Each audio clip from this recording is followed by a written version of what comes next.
今晚嘅香港啟德體藝館座無虛席，簡直係一片紅色嘅海洋啊！香港隊喺歷史上首次打入咗全運會男子手球嘅4強，今晚喺呢一度同北京隊爭銅牌啊！好多香港市民都嚟到咗現場為佢哋加油，聽下呢啲歡呼聲幾咁真意洋朗。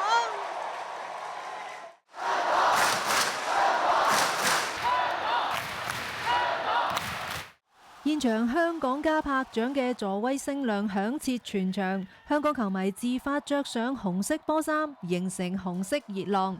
香港男子手球隊全部都係業餘球員，為咗踏上15運頒獎台呢個目標，唔少隊員辭去正職或者停薪留職，全力追夢。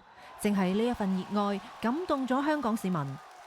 手球隊喺呢場波打得非常之好啦，同埋大家都好熱血、好齊心，想贏呢個比賽，咁所以今日嚟呢度支持佢哋。我哋每一場都有嚟啊！佢哋好叻啊！佢哋已經贏咗㗎啦！佢哋喺佢哋嘅故事亦都係鼓勵住我哋所有嘅香港人。佢哋嘅付出亦都令到我哋更加勇敢咁樣去追夢咯。咁所以無論個結果係如何，都要多謝你自己。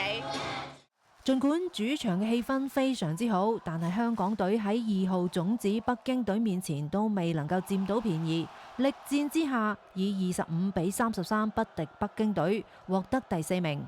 雖然獎牌夢未完，但係呢個仍然係港隊喺全運歷史上嘅最佳戰績，雖敗猶榮。已經很努力了，很盡力了，就是香港打出香港人的精神。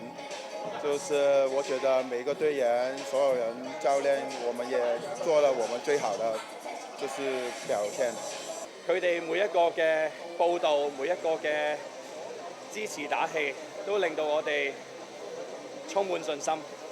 多謝你哋去分享手球呢一個運動。有辭職啦，亦都有延遲咗工作啦，甚至我放低咗自己嘅事業啦。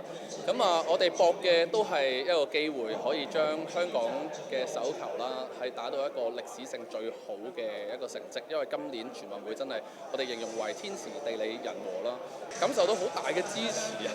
香港人好團結啊！